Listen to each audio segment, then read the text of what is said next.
बहुत सारे advocates, lawyers, law graduates, जो हमारे लॉ स्टूडेंट्स होते हैं, किसी को भी, बहुत सारे लोगों को नहीं पता होता है कि हम एक अपनी लॉ फर्म भी खोल सकते हैं। और इसके अंदर लॉ फर्म खोलने का बिल्कुल भी कोई भी झंझट नहीं होता है, बहुत सिंपल प्रोसेस होता है।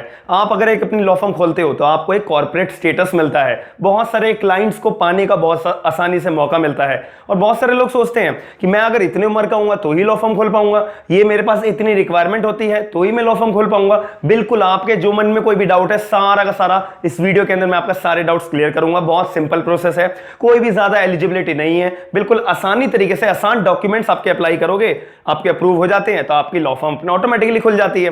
तो मैं आपको एक बताऊंगा कि 21 साल का कोई भी बंदा है, कोई अपना लॉ ग्रेजुएट जस्ट हुआ है, वो भी अपनी लॉ फर्म इजीली तरीके से खोल सकता है। तो याद रखिएगा, तो इस वीडियो को शुरू से लेकर अंत तक जरूर देखिएगा। मेरा नाम है आयुष, आप देख रहे हैं स्मार्ट एंड लीगल गाइडेंस। सबसे पहली बात आती है कि how to register law firm in India. मैं अपनी एक लॉ फर्म खोलना चाहता हूं, रजिस्टर कराना चाहता हूं इंडिया के अंदर, तो वो मैं कैसे कर सकता हूं? ऐसा क्वेश्चन मेरे साथ साथ और भी बहुत सारे लोगों के मन में होगा। तो ये क्वेश्चन की क्वेरी, ये जो डाउट है, इसको क्लियर करने के लिए मैं आपको पूरी की पूरी वीडियो आपको देखनी पड़ेगी। 100% इस वीडियो को देखने के बाद मैं गारंटी देता हूं आपके तो टिप्स पे होंगे, आप बल्कि किसी दूसरे बंदे को भी गाइड करने लायक होंगे कि अगर किसी को लॉ फर्म खोलनी है तो ये डॉक्यूमेंट्स की रिक्वायरमेंट होगी। और टाइप्स ऑफ लॉ फर्म भी बताऊंगा, टाइप्स ऑफ लॉ फर्म के साथ साथ भी क्या डॉक्यूमेंट्स लगे होते हैं, चाहिए होते हैं, वो भी आपको बताऊंगा। सबसे पहले बात करूं कि भाई लॉ फर्म खोलने का फायदा क्या होता है। सिंपल एक मैं शॉर्ट में बताऊं तो लॉ फर्म खोलने का फायदा बहुत ज्यादा है। क्या होता है इससे? आपकी पर्सनैलिटी जो एक एज एन एडवोकेट के तौर पे आपको ट्रीट करा जाता है, तो आपको एक कॉर्पोरेट स्टेटस मिलेगा। बहुत बड़ी बात होती है ये कैरियर के अंदर, अपने कैरियर को बूस्टअप करने के लिए बहुत बढ़िया बात होती है, बहुत एक नेसेसिटी भी होती है। अब देखिएगा, मेरे जो वीडियो देख रहे हैं बहुत सारे लोग लॉ फर्म्स में काम भी कर रहे होंगे, तो आप लॉ फर्म्स में काम करने के साथ साथ एक कोर्ट के अंदर काम करने के साथ साथ का कंपैरिजन देखिएगा कि कॉर्पोरेट स्टेटस के तौर पे किसको ज्यादा महत्व, इंपॉर्टेंस दिया जाता है। तो ये आप लोग मेरे को एक बार कमेंट बॉक्स के अंदर इस पर्टिकुलर पॉइंट के बारे में बताइएगा कि मैं गलत बोल रहा हूं या सच बोल रहा हूं या सही बोल रहा हूं। आप लोग अपना अपना व्यू जरूर बताइएगा।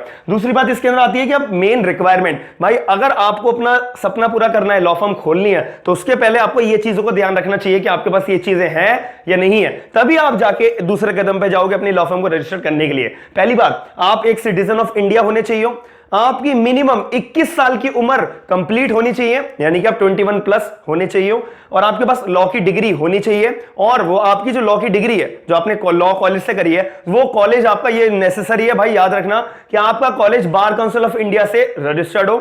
जो डिग्री आपको मिल रही है वो डिग्री भी बार काउंसिल ऑफ इंडिया की तरफ से रजिस्टर्ड हो। अगर मान लेते कोई बच्चा जो है, कोई कैंडिडेट जो है, कोई पर्सन जो है, जो एलएलबी अपनी बाहर से करके आ रहा है, इंडिया के बाहर से करके आ रहा है, कोई दिक्कत नहीं है, लेकिन जिस कॉलेज से वो बाहर से करके आ रहा है वो college bar council of India से अप्रूवल हो, अप्रूव्ड हो। तो अगर आपने बाहर से भी एलएलबी करी है तो आपको वो कॉलेज अपना बार काउंसिल के पास ऑफिस में जाके अपना चेक करवाना पड़ेगा कि भाई ये जो कॉलेज है, ये इंडिया के अंदर, इंडिया के बार काउंसिल वालों ने अप्रूव करा हुआ है बाहर का कॉलेज या नहीं करा हुआ है, तो आपके लिए रास्ते खुल जाएंगे, आप अपनी लॉ फर्म इंडिया के अंदर खोल सकते हो बिल्कुल इजीली तौर से। तो ये 1 2 3 4 जो मैंने आपको बतानी थी बातें बता दी। अब मेन बात आती है कि हमारे को लॉ फर्म खोलनी है। लॉ फर्म को खोलने के साथ साथ क्लासिफिकेशन भी होती है। ऐसा थोड़ी ना है कि हमें लॉ फर्म खोलनी है तो एक ही तरीके की लॉ फर्म होगी। भाई अगर नेचर ऑफ बिजनेस के ऊपर डिपेंड करता है, मान लो 2-3 बंदे साथ खोलना चाहते हैं, फिर क्या करोगे? फिर कोई एक तरीके की थोड़ी ना, वो अलग तरीके की लॉ फर्म होगी, दूसरी तरीके की लॉ फर्म होगी, तीसरे तरीके की लॉ फर्म होगी, और भी बहुत सारी होती है। बट इस वीडियो के अंदर जो इंपॉर्टेंट है, इंडिया के अंदर जो चलन चलता आ रहा है, ये 3 लॉ फर्म्स का चलता आ रहा है। सबसे पहली बात आती है सोल प्रोप्राइटरशिप। आपने अकाउंट्स में भी बहुत सारी बार पढ़ा होगा, और जो पढ़ते हैं लोग, कि सोल प्रोप्राइटर मतलब एक ही बंदा होता है बिजनेस का जो मालिक होता है। सही बात बोली है। तो इसके अंदर एक ही एडवोकेट होगा, एक ही लॉयर होगा जो अपनी लॉ फर्म को रजिस्टर करवाएगा सोल प्रोप्राइटरशिप के तौर पे। एक ही ओनर होगा, एक ही बंदे के कहने पर सारा का सारा काम चला जाएगा। फॉर एग्जांपल के तौर पे मैनेजमेंट का काम, रिकॉर्ड्स का काम, मेंटेनेंस का काम, फाइनेंशियल का काम, टैक्स का काम, ये सिर्फ एक ही बंदा डील करेगा, एक ही बंदे की जिम्मेदारी होगी। भाई नुकसान हुआ तो भी एक बंदे का, प्रॉफिट हुआ तो भी एक बंदे का, याद रखिएगा। तो इसके अंदर कोई भी प्रॉफिट डिवीजन नहीं होता है, तो सोल प्रोप्राइटरशिप बोलते हैं, जिसमें एक ही बंदा मालिक होता है।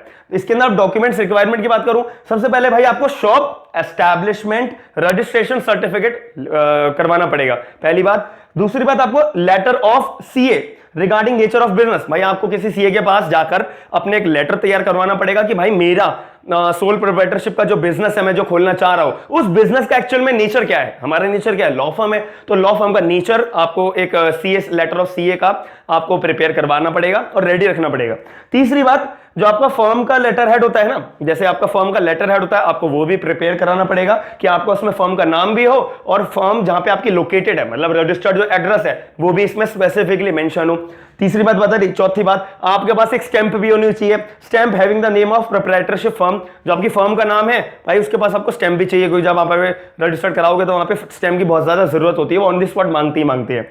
और फिफ्थ, और ये जो बात मैं आपको बता रहा हूं, बहुत सारे लोग ऐसे लोग भी वीडियो देख रहे होंगे जो एक्चुअल में काम करते भी हैं और वो लोग ऑलरेडी जानते हैं जो मैं आपको बात बता रहा हूं।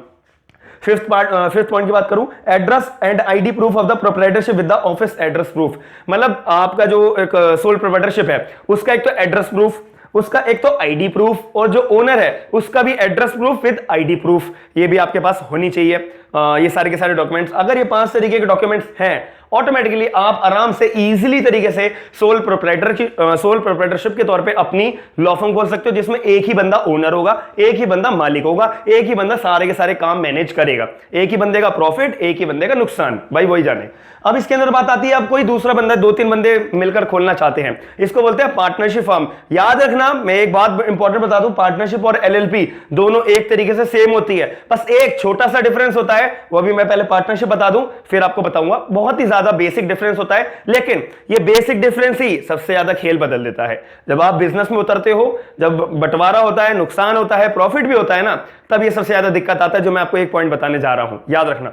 तो पूरी वीडियो मैंने बोला था गौर से आपको देखनी है। तो पार्टनरशिप में भाई मिनिमम 2 बंदे होने चाहिए खोलने के लिए, 2 बंदे हो या 2 से ज्यादा हो, और ये पूरी की पूरी पार्टनरशिप फर्म जो है आपकी इंडियन पार्टनरशिप एक्ट 1932 से गवर्नड होती है। और इसके अंदर मैं बता दूं कि आपको जो है ना पार्टनरशिप फर्म आप खोल तो लोगे, एक एग्रीमेंट बना लो, बन गई पार्टनरशिप फर्म, लेकिन इस पार्टनरशिप फर्म को आपको रजिस्टर्ड कराना या रजिस्टर्ड नहीं कराना ये आप लोगों के हाथ में है। बट रजिस्टर्ड कराओगे उसके अपने फायदे हैं, नहीं कराओगे उसके अपने नुकसान भी है।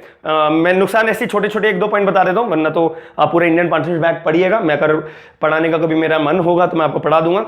पहली बात, इसके अंदर जो इंडियन पार्टनरशिप एक्ट के अंदर साफ साफ लिखा हुआ है कि भाई आप अगर किसी के साथ एग्रीमेंट करते हो, अगर कोई नुकसान होता है तो आप किसी के खिलाफ केस नहीं डाल सकते। सामने वाली पार्टी आपके खिलाफ तो डाल सकती है, लेकिन आप नहीं डाल सकते, ये एक बहुत बड़ा नुकसान वाली बात है। अगर आपने कोई नुकसान हो गया, उसकी भरपाई करवानी है, उसके लिए आपको खिलाफ केस डालना है, वो आप नहीं डाल सकते। आपके आपस में पार्टनर्स में कोई डिस्प्यूट हो जाए, तो कि पैसे का लेन देन हुआ या कुछ भी XYZ, तो आप उसके रिगार्डिंग में कोई केस फाइल नहीं कर सकते। तो ये छोटे छोटे पॉइंट्स हैं, अगर आप अपनी पार्टनरशिप फर्म रजिस्टर्ड नहीं कराते हो तो ये ड्रॉबैक्स आपको फेस करने पड़ेंगे। दूसरी बात, आपका फ्लैट 30% का टैक्स जरूर कटा करेगा, ये बिल्कुल है, नॉन रजिस्टर्ड फर्म की बात कर रहा हूं। और अगर आपके पास आपकी पार्टनरशिप फर्म रजिस्टर्ड होगी तो बहुत बढ़िया रहेगा, आप कुछ भी कर सकते हो, किसी के खिलाफ भी केस डाल सकते हो अपना पैसा रिकवर करने के लिए। अब मैं इसके बात करूं डॉक्यूमेंट्स रिक्वायरमेंट की, तो इसमें आपके पास होना चाहिए application for registration having name of the firm, name of the firm की एप्लीकेशन डालने का एक आपको डॉक्यूमेंट प्रिपेयर करना है, डेट ऑफ एस्टैब्लिशमेंट, कब आपकी जो है पार्टनरशिप फर्म एस्टैब्लिश हुई थी, इसकी डेट, कहां पर हुई थी, इसकी प्लेस,